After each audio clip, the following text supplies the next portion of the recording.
My mother said, "Hand over your keys. Your brother and his wife will be moving in today." I simply smiled and answered, "All right." Didn't bother to mention the house would be bulldozed the next morning. It started so casually. My mother, bless her heart, dropped it like she was asking me to pass the salt. "Harold," she said, just like that, then shoves an empty packing box into my arms. I just stood there, in the middle of my own living room, holding that box against my chest, trying to figure out if I'd completely lost my mind. Behind her, my younger brother, Derek, was leaning against the doorway, arms folded, looking all smug in his mechanic's uniform. And next to him, his wife, Paige, had one hand dramatically resting on her very pregnant belly. Then, my sweet 6-year-old Lily looked up from her drawing on the carpet. "Daddy," she asked, her voice tiny and confused, "where are we going to live?" The room went absolutely silent. My mother actually glared at Lily, like her question was an inconvenience. "You and your father can rent a small flat," she shrugged. "There are only 2 of you. Derek and Paige need the space more." Lily's face instantly crumpled.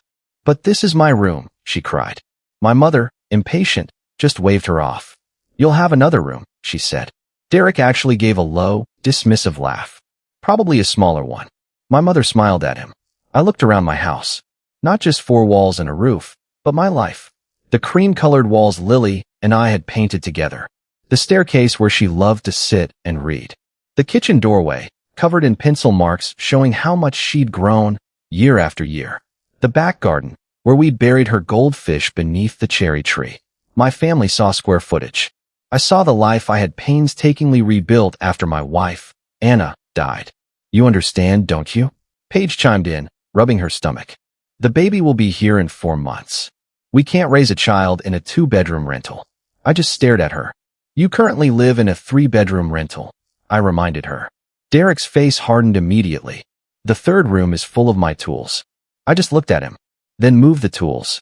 "The man's tools aren't toys," my mother snapped. And there it was, that familiar tone. Derek worked with his hands, right? So, according to my family, his job was real, important, masculine. Me? I was the chief commercial analyst for Frostwell Ice Cream, one of the biggest frozen dessert companies in the country. I managed pricing models, sales forecasts, factory expansion projects, and retail contracts worth millions. But to my family, I just played with candy. At every dinner, Derek would joke that I spent my days counting sprinkles. My father called me the ice cream boy. My mother told relatives Derek had a respectable profession, while I just worked behind a computer making charts about children's desserts. They never, ever mentioned that my so-called childish job paid nearly 3 times what Derek earned. And they certainly never mentioned how much of that money had quietly gone to them. I looked at the packing box still in my arms. And then I smiled. "All right," I said. Derek blinked. My mother looked genuinely surprised. "What?" she asked. "All right," I repeated. "You're not going to argue?" "No." I placed the box gently on the floor. "When do you want the keys?" "Now," Derek said, a little too quickly. I walked to the bowl by the door, grabbed the old spare set, and dropped them into his palm. Paige exhaled, practically sagging with relief. "I knew you'd do the right thing," she gushed. Lily ran to me, wrapping her arms around my waist. "Daddy, I don't want to leave." I rested my hand on her hair. "It's okay, sweetheart. We already have somewhere to go." That was the first moment my mother looked genuinely suspicious. "You do?" she pressed. "Yes." "Where?" "You'll find out." She narrowed her eyes, but Derek was already on a power trip. He told Paige to call the movers. He told my mother he wanted the master bedroom. He actually walked through my house, pointing at my furniture that he planned to keep. "The dining table can stay," he declared. "The couch, too. Harold probably won't have room for them in some little apartment." I said nothing. I didn't tell them the furniture had already been sold. I didn't tell them Lily's clothes, her books, her photographs, her favorite toys were already packed safely in my car and in a storage unit. I didn't tell them that just 3 hours earlier, I had signed the final closing documents, selling the house to Wexler Urban Development. At 7 a.m. the very next morning, demolition crews were scheduled to arrive. The family bank. My family's contempt for my work had always been baffling because they depended entirely on the money it produced. When I first joined Frostwell, I was a junior analyst, earning less than Derek. But that changed fast. I discovered I had a knack for seeing patterns others missed. I could look at thousands of sales figures and understand why strawberry products failed in one region but sold out in another. I designed a forecasting model that saved 3 factories millions. Then I negotiated a supermarket contract that became one of Frostwell's most profitable accounts. Within 8 years, I was the company's chief commercial analyst. My parents never understood what I did. They also never tried. At a birthday dinner once, my father raised his beer and toasted Derek, saying, "To the one who actually works for a living." Everyone laughed. I had spent that afternoon transferring $6,000 to cover my parents' overdue mortgage payments. Another time, Derek slapped me on the shoulder and said, "Careful, Harold, don't strain yourself lifting all those jelly beans." That week, I'd paid for the new hydraulic lift at his garage after his credit application was rejected. He promised to repay me within a year. For years later, not a single payment. When Paige and Derek got married, I paid the deposit on their reception venue, their honeymoon, my plane tickets. When Derek's truck needed a new transmission, he called me before his insurance company. Family helps family, my mother always said. But in our family, help traveled in one direction. After Anna died in that car accident, I thought maybe things would change. For a few weeks, my parents brought food. My mother stayed with Lily while I arranged the funeral. Derek sat beside me at the service. But then, the bills started arriving again. 3 months after Anna's death, my father called. They needed a new boiler. "I know you're going through a difficult period," he said, "but we can't go through winter without heating." I paid for it. 2 weeks later, Derek asked for money to settle a debt with a part supplier. I paid that too. I told myself that staying useful would keep me connected to them. I was terrified that if I stopped solving their problems, I'd discover they had no other reason to call me. That fear made me generous, long after generosity became self-destruction. Lily noticed before I did. One evening, when she was 5, she saw me transfer money to Derek from my banking app. "Why do you always give Uncle Derek money?" she asked.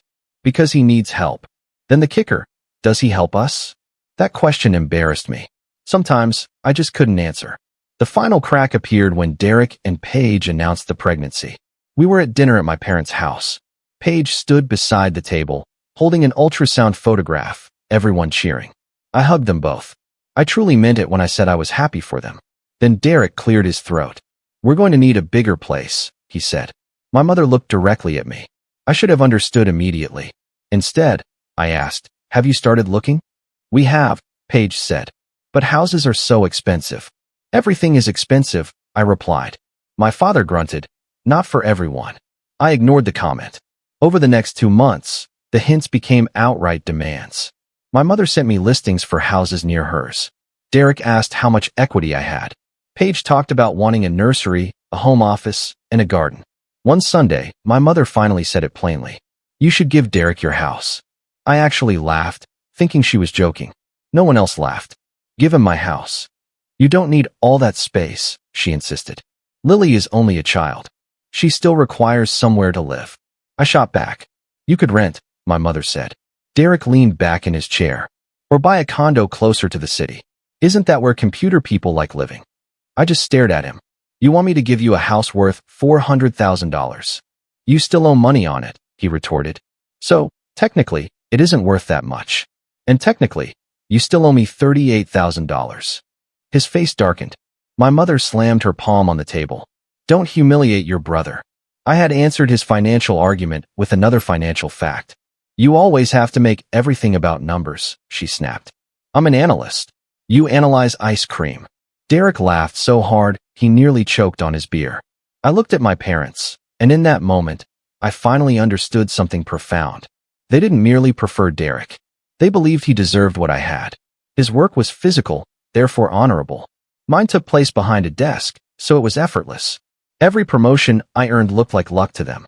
Every dollar I saved looked like it was simply available for redistribution. I went home that evening, and I stopped being sentimental. 2 days later, Wexler Urban Development contacted me. They were buying several properties on my street for a mixed-use project. Most homeowners had already accepted. Mine was one of the last houses they needed.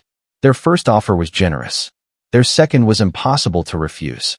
The price covered my remaining mortgage, gave me a substantial profit, and included a relocation bonus if I could vacate quickly.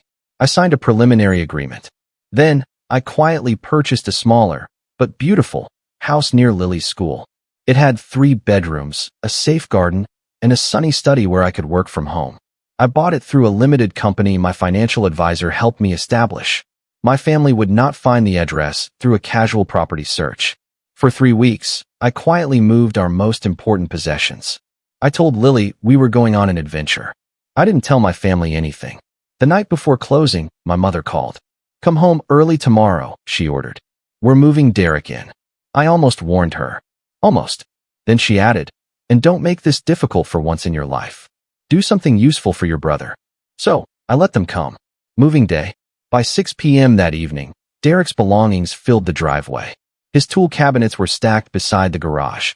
Paige directed movers carrying boxes labeled nursery, master closet, and Paige's office.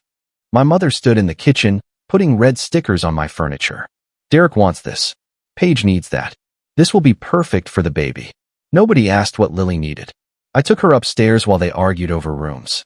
Her bedroom was nearly empty, except for a sleeping bag, a small suitcase, and the drawing she'd been working on. It showed a pink house beneath a yellow sun. 2 stick figures stood outside, holding hands. One was tall, one was small. Above them, she had written, "Daddy and me home." I knelt beside her. "Are you ready to see the new house?" Her eyes widened. "The real house? With my own room?" "Yes." "Can I paint it purple?" "Within reason," I considered. "I think purple is reasonable." I laughed for the first time that day. We carried her suitcase downstairs. My mother was standing near the front door. "You're leaving already?" "Yes." "You haven't finished packing." "I've taken everything I need." She looked around at the almost empty walls. "You moved things without telling us." "I moved my things." Derek came down the stairs. "The master bedroom closet still has some of Anna's boxes in it. Paige needs the space." My chest tightened at the sound of my wife's name in his mouth. "I'll handle them tonight," I said, walking past him. I collected the final sealed container of Anna's photographs and letters and placed it in my car. Derek followed me outside. "You're taking the lawnmower?" "I sold it." "The grill?" "Sold." "The patio furniture?" "Sold." His face twisted. "You knew we were moving in." "I knew you had decided to move in," I corrected. "What's the difference?" "You'll understand tomorrow." He grabbed my arm. "Don't play games with me." I looked down at his hand until he released me. "You spent years telling everyone that you work with your hands while I play with candy. Use those skilled hands to unpack." He stepped closer. "You think you're better than me because you have money?" "No," I said, my voice steady. "I think I'm more responsible than you because I don't demand other people's property." My mother hurried outside. "Stop provoking your brother. He's under pressure." "So am I." "You don't know pressure," Derek sneered. "You sit in an air-conditioned office all day." I opened the rear door for Lily. "You're right. Forecasting $800 million in annual sales is much easier than changing brake pads." Derek stared at me, genuinely stumped. For once, he couldn't tell if I was joking. I got into the car. My mother tapped on the window. "At least give us the security code." "There isn't one anymore." "What does that mean?" "It means you should all get some sleep." I drove away. In the rearview mirror, I saw them standing in front of the house they believed they had taken from me. Lily was quiet for several minutes. Then she asked, "Daddy, are they going to live there forever?" "No." "How long?" I looked at the dashboard clock. "About 13 hours, 30 minutes. At 6:42 the next morning, my phone began vibrating. The first call was from Derek. I ignored it. The second came from my mother. Then Paige. Then my father. At 6:48, Derek sent a message. "Why are there fences around the street?" At 6:53, "Some guy here says we have to leave." At 6:55, "Call me now." At exactly 7 a.m., I answered. Derek was shouting before I could speak. "What the hell did you do?" In the background, I heard engines, reversing alarms, and men calling instructions. "Good morning," I said calmly. "Don't good morning me. There are bulldozers outside." "I know. The man in a helmet says this house belongs to Wexler Development." "That is correct." Silence. Then his voice became quieter, laced with disbelief. "What?" "I sold the house." "You couldn't have." "I did. Closing was completed yesterday. You gave me the keys." "You demanded the keys," I corrected. "I gave you an old spare set. You let us move in. You moved yourselves in." A different voice came through the phone. "Sir, You now have 29 minutes. Derek covered the phone and screamed something at the site manager. Then he came back. They say demolition starts at 7:30. That was the schedule in the final documents. My things are in here. Then I suggest you stop calling me and start carrying. You set us up. No, I sold my property. You tried to seize it without asking. You said, all right. I agreed not to argue. My mother grabbed the phone from him. Harold, stop this immediately. Stop what? Call these people and tell them there's been a mistake. There hasn't. We spent the night here. That was unwise. Her voice rose to a shriek. Your brother's pregnant wife is standing in the street. Then someone should help her to the car. How could you do this to your family, she wailed. I looked across the breakfast table at Lily. She was eating cereal in our new kitchen, wearing pajamas covered in tiny stars. Yesterday, I said, my voice firm, my daughter asked where she would live. You shrugged and told her to rent a small flat. That was different, she spat. Yes, I agreed. It was happening to her. You were comfortable making a 6-year-old homeless as long as Derek benefited. We weren't making her homeless. You have money. So does Derek. He can rent another house. He has a child coming. I already have a child. My mother had no response. In the background, the site manager called out, 25 minutes. Then I heard my father. Give me the phone. His voice came on, deep and controlled. Son, you have made your point. I wasn't making a point. I was completing a real estate transaction.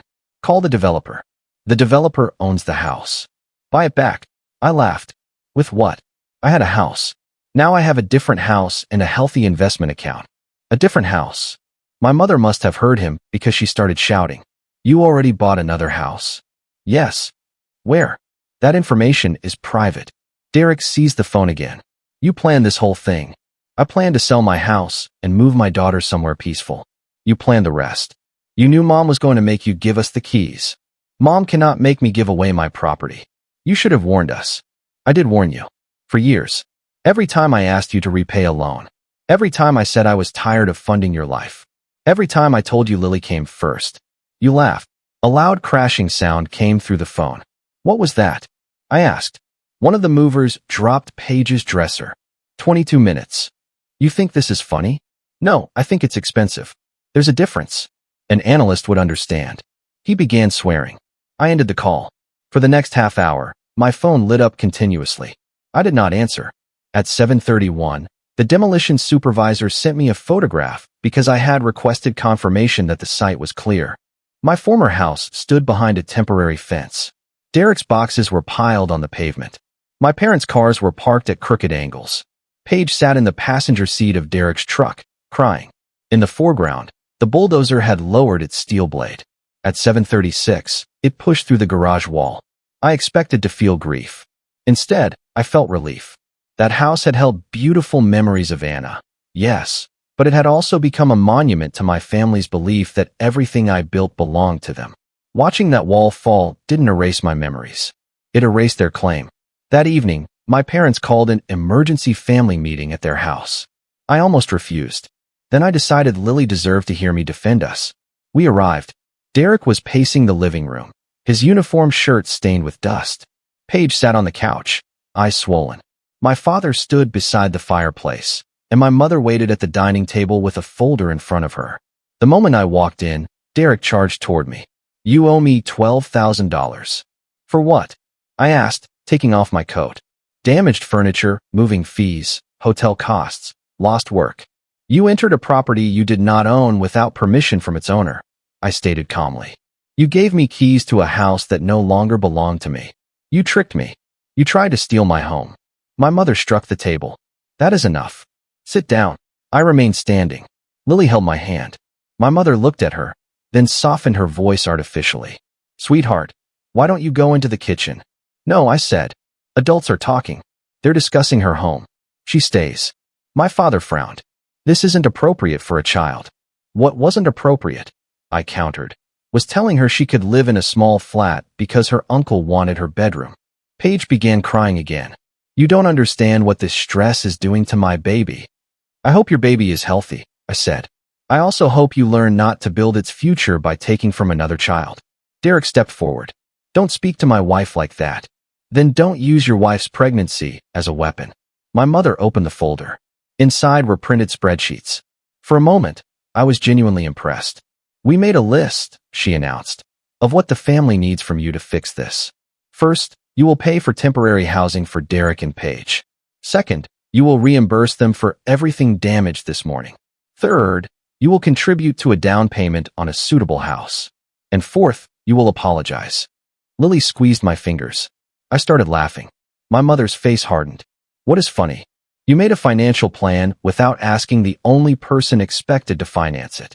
This is not the time for jokes." "No, Mother," I corrected her. "This is the first serious conversation we've had in years." I reached into my bag and removed my own folder. I placed copies of bank transfers, loan agreements, receipts, and credit card statements across the table. Derek stopped pacing. My father's eyes moved over the pages. "What is this?" "Everything I have paid for you during the last 9 years."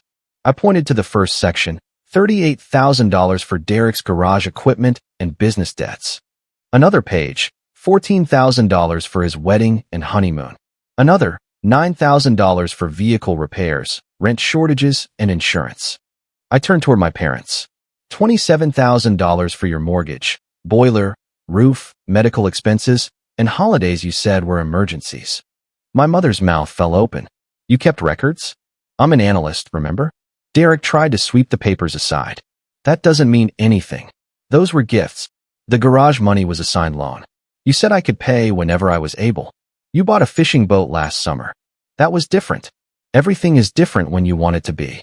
I took out one final document. "This is formal notice that I am ending all financial support. I have canceled the automatic payment for Mom and Dad's property tax. I removed Derek as an authorized user from the fuel account. I closed the credit card page used for household emergencies. I have also instructed my attorney to begin collection on the garage loan." Paige stared at Derek. "You said Harold gave you that money." "He did." "No," I said. "I lent it to him." Derek's face turned beet red. "You would sue your own brother?" "I will use the same legal system I used to sell my own house." My father looked disgusted. "You've become cold." "No," I corrected him. "I've become precise. Family isn't a business." "Then stop sending me invoices." My mother stood. "We gave you everything. You raised me. That was your responsibility. We supported your education. I had a scholarship and worked nights. We supported you when Anna died. For 3 weeks. Then you asked me to pay for a boiler." Her eyes flashed. "How dare you bring that up? How dare you demand my daughter's home?" The room fell silent. Lily moved closer to me. I rested my hand on her shoulder. "This," I said, my voice ringing with quiet authority, "is the last time any of you will treat her as less important than Derek. You may mock my job. You may call me Ice Cream Boy. You may tell yourselves that Derek is the hard-working son because grease stains are more impressive than spreadsheets. But the money you respected came from the job you ridiculed." Derek pointed at me. "You sit around playing with candy while men like me keep the world running." "And yet," I replied, "the man who plays with candy has been keeping your garage running." His hand dropped. I continued, "You are 34 years old. You have a trade, a business, a wife, and a child coming. It is time for your life to be funded by your work, rather than mine." Paige looked at him. "How much do we owe Harold?" He did not answer. "How much, Derek?" $38,000, he mumbled, staring at the floor. Her face changed. It wasn't anger at me. It was dawning realization. She stood slowly. "You told me the garage was profitable. It will be. You told me the house was Harold's gift." Mom said, "I don't care what your mother said." My mother gasped. Paige turned toward her. "You told us Harold had agreed. He would have eventually. That is an agreement." Derek reached for Paige, but she pulled away. "I'm going to my sister's," she said. "Paige, don't do this. I spent last night moving into a house that was scheduled to be demolished because none of you bothered to ask the owner whether we were allowed to live there." She walked out. Derek glared at me as though I had destroyed his marriage. But I had not created his lies. I had merely stopped paying to hide them. My mother pointed toward the door. "Get out." For the first time, those words did not hurt. I collected my documents, gladly. After the dust settled, the next few months were quieter than any period of my adult life. My parents stopped calling after they realized guilt no longer worked. Derek's attorney contacted mine. We agreed on a repayment plan, secured against his share of the garage. He had to sell the fishing boat, cancel several subscriptions, and take on more repair work. Apparently, working with his hands became much less prestigious when he had to do enough of it to pay his own bills. Paige stayed with her sister for 6 weeks. She eventually returned to Derek, but only after they attended financial counseling, and he showed her every debt he had hidden. She also insisted that my mother stop interfering in their marriage. I did not become close to them. Boundaries were not punishment, but neither were they invitations. My parents had to refinance their home after losing my monthly support. They sold their expensive recreational vehicle and canceled a cruise. My father called me once. He did not apologize. He said, "Your mother has been very upset." I replied, "Lily was upset when you tried to take her home. That was never our intention." "It was exactly your intention. You simply expected me to solve the consequences." He was quiet. Then he asked, "Are you really going to keep us away from our granddaughter?" "I'm going to keep her away from anyone who teaches her that love means surrendering what belongs to her." He hung up. For the first time, I did not call back. Our new house quickly became home. Lily chose a pale lavender color for her bedroom. We planted strawberries in the garden. On the wall beside the kitchen doorway, I drew the first pencil line, marking her height. She looked at it seriously. "Will this house get knocked down too?" "No." "Are you sure?" "Yes. Because Grandma can't give it to Uncle Derek." I crouched in front of her. "Grandma cannot give away things that belong to us." Why did she think she could? The honest answer was complicated. So, I gave her the simplest, truest one. Because I let people make decisions for me for too long. Why? Because I thought saying no would make me a bad person. She considered that. Did it? No. What did it make you? I smiled. Your dad. At Frostwell, my team celebrated the successful launch of a new product line I had helped develop, small batch fruit ice creams aimed at adults rather than children. During the presentation, our chief executive raised a cup of blackberry vanilla ice cream. To Harold, she toasted, whose allegedly childish profession just generated the strongest quarterly growth in company history. My colleagues laughed. This time, I laughed with them. The bonus I received was larger than Derek's remaining debt. I used part of it to establish an education fund for Lily. The rest I invested. I did not tell my family. 6 months after the demolition, I received an envelope from Wexler Development. Inside was a photograph of the completed project's foundation and a short note from the site supervisor. He had remembered the chaos that morning. Under the photograph, he had written, "Sometimes you have to clear the old structure before you can build something stronger." I placed the photograph in my office. A week later, Paige gave birth to a healthy baby boy. She sent me a picture and a brief message. "His name is Owen. I want you to know I'm sorry about the house. I believed what they told me because believing it was convenient. You were right to protect Lily." I stared at the message for a long time. Then I replied, "Congratulations. I hope Owen grows up knowing that being family never gives someone ownership of another person's life." She sent back one word, "Agreed." I still loved my family. That was the strange part. Setting boundaries had not erased the love. It had simply stopped love from being used as a key to my bank account, my house, and my daughter's future. For years, I believed my value came from what I provided. The mortgage payments, the emergency transfers, the equipment, the holidays, the house they eventually tried to take. But Lily never cared about any of those things. She cared that I read to her before bed, that I cut the crusts off her sandwiches, that I knew purple was reasonable. One evening, as we ate ice cream on the back porch, she asked whether Uncle Derek still made fun of my job. "Probably. But you're the boss of ice cream numbers." Something like that. "And Uncle Derek fixes cars." "Yes." Both jobs sound important. I looked at her, surprised by the wisdom in her small face. "They are. Then why was he mean about yours?"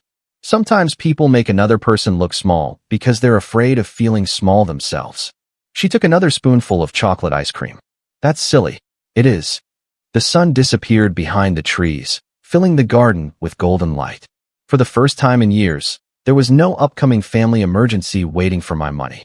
No brother demanding rescue. No mother deciding what I owed.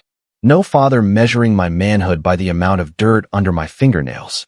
There was only my daughter, our quiet house, and the life we had chosen. My family had ordered me to hand over my keys.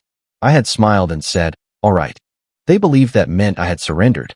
What they did not understand was that those keys opened a house that no longer belonged to me, and their control had worked exactly the same way. For years, I had been terrified to lock them out. Then I finally realized they had never owned the door. What would you have done if your family tried to take your home like that? Have you ever had to set a hard boundary with someone you love, only to find it was the best thing you ever did? Tell me what you think in the comments below. I really want to know your stories.